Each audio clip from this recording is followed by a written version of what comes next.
Magsigayo na po ang lahat.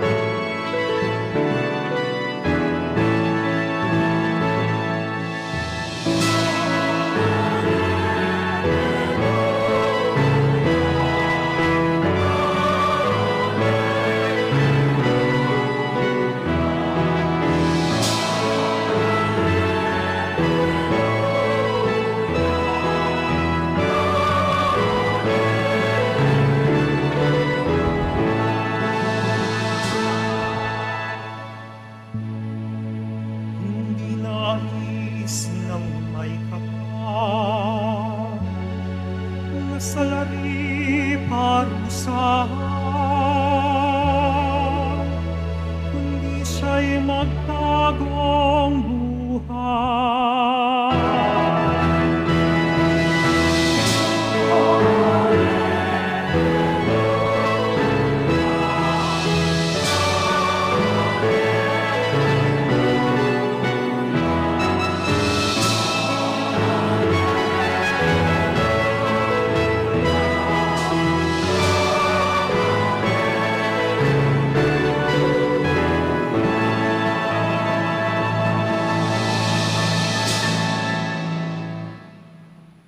Sumainyo ang Panginoon, At sumayo rin. ang mabuting balita ng Panginoon ayon kay San Lucas. Papuri sa iyo, Panginoon.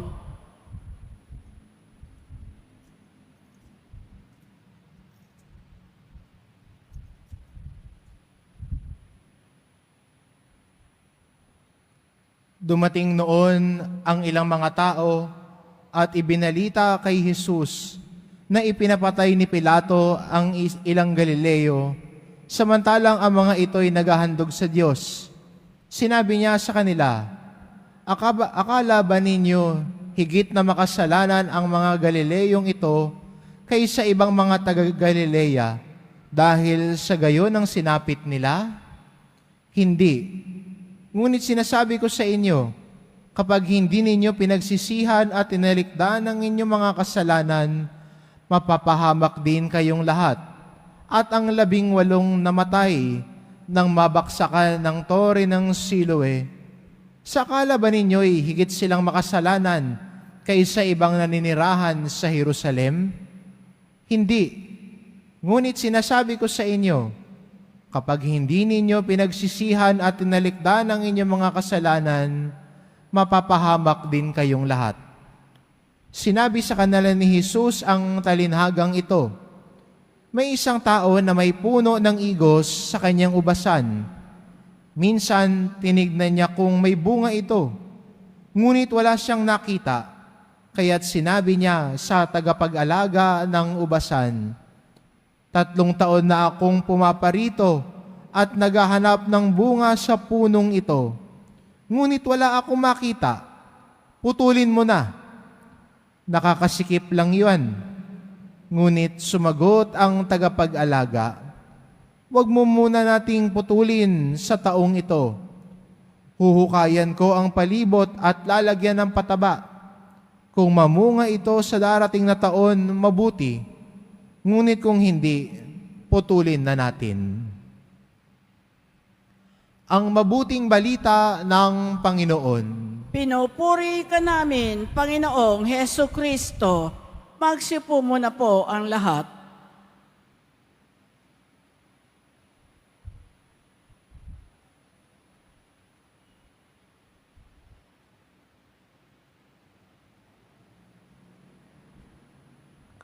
Magandang hapon po sa inyong lahat, mga kapatid kay Kristo. Sa lahat po ng ating mga taga-subaybay sa iba't ibang online platforms at sa lahat ng ating mga kadiboto sa iba't ibang panig ng Pilipinas at maging sa buong mundo kung saan tayo ay naaabot ngayon ng ating live streaming. Mapayapang hapon din po sa inyong lahat. Purihin at dakilain natin ang ating Panginoon, ang mahal na poong Jesus Nazareno.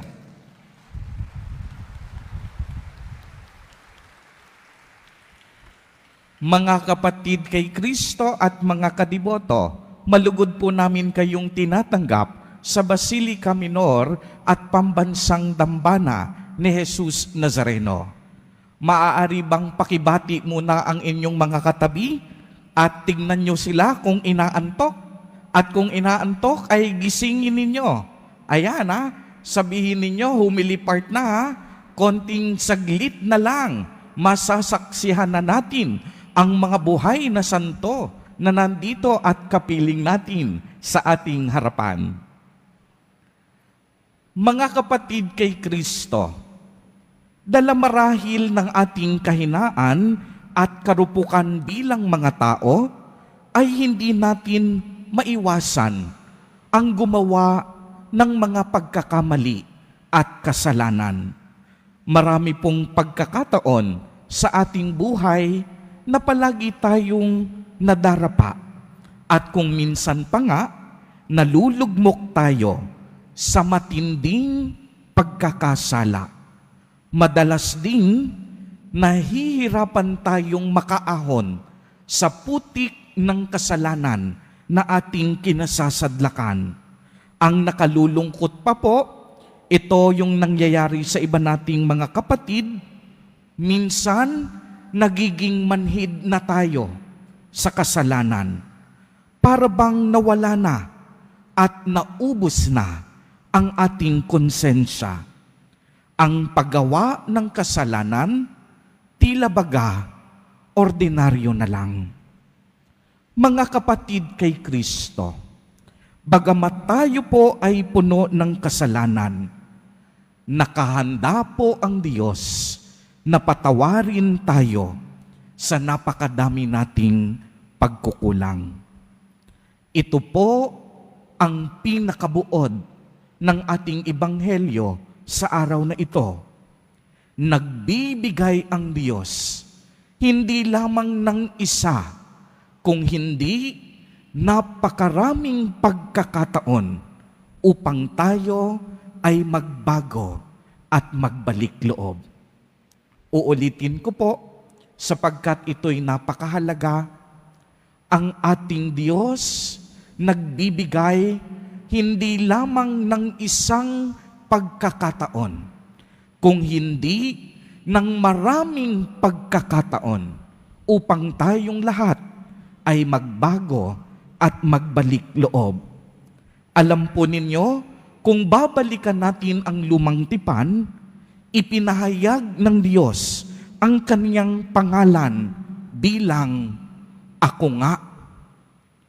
At bilang Ako Nga, ang Diyos ay hindi nagbabago. Patuloy siyang nagmamalasakit at handa niya tayong palayain sa kuko ng kasalanan.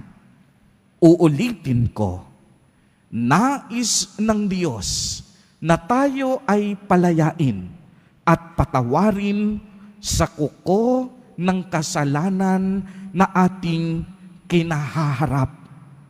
Gayunpaman, kailangan po nating makipagtulungan sa Kanyang grasya sa pamamagitan, unang-una, pagsisisi sa ating mga kasalanan at ikalawa, pagbabalik loob sa Diyos.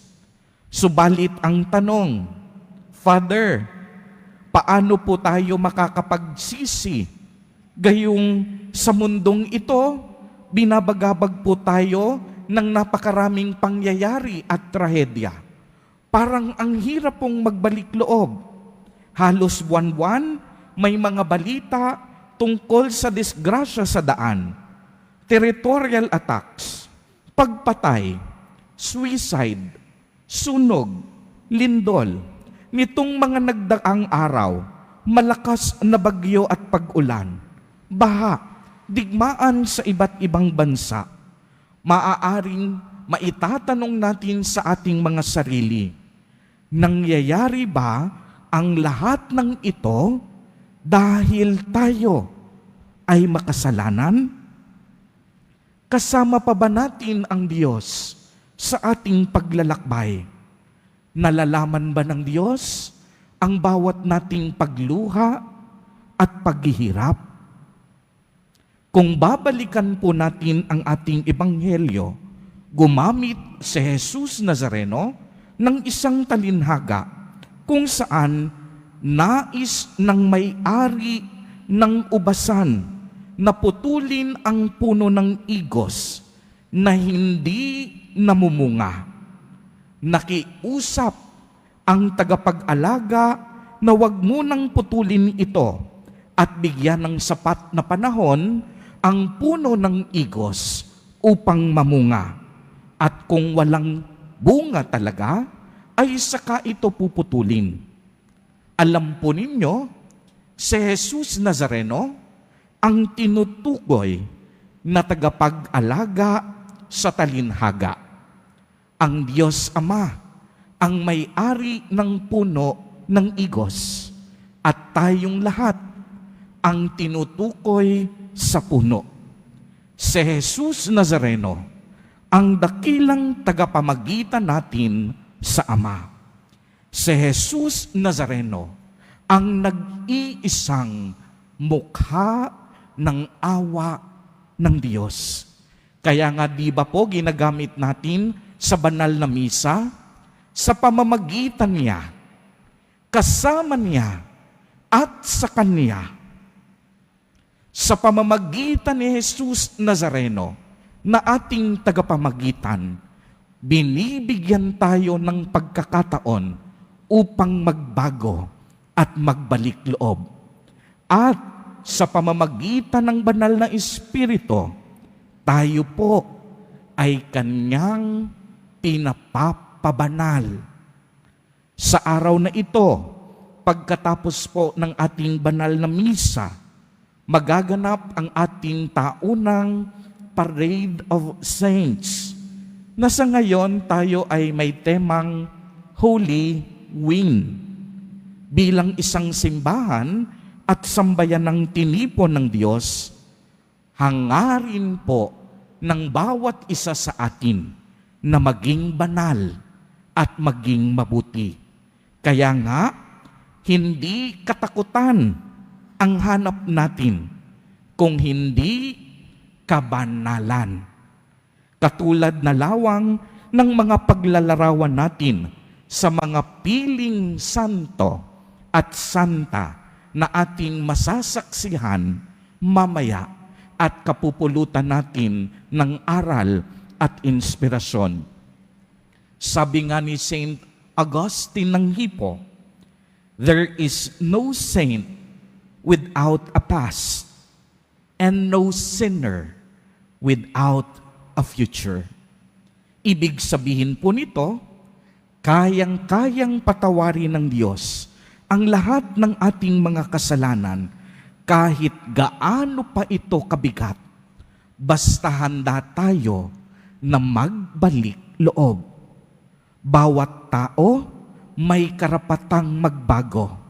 Bawat tao may karapatan na maging santo. Huwag po sana tayong mapako sa madilim nating nakaraan. Palaging naririyan ang mahal na Poong Jesus Nazareno upang tayo ay unawain at patawarin, upang tayo ay mahalin. Ang pagpapasensya ng tao laging kulang at kapos. Subalit, ang pangunawa ng Diyos kailanman hindi maaaring maubos. Minamahal kong mga kapatid kay Kristo, lagi po nating tatandaan, ang Diyos laging handa na patawarin tayo sa ating kasalanan at linising muli ang ating mga puso kung tayo ay magsisisi at magbabalik loob. Ang ating Diyos, si Jesus Nazareno, punong-puno ng awa at habag. Halina at buong puso tayong lumapit sa Kanya. Talikdan na natin ang masasamang gawain at magsimula tayo ng isang bagong buhay sa pamamagitan niya, kasama niya, sa Kanya. Nais ng Diyos na makasamang muli tayo sa Kanyang presensya.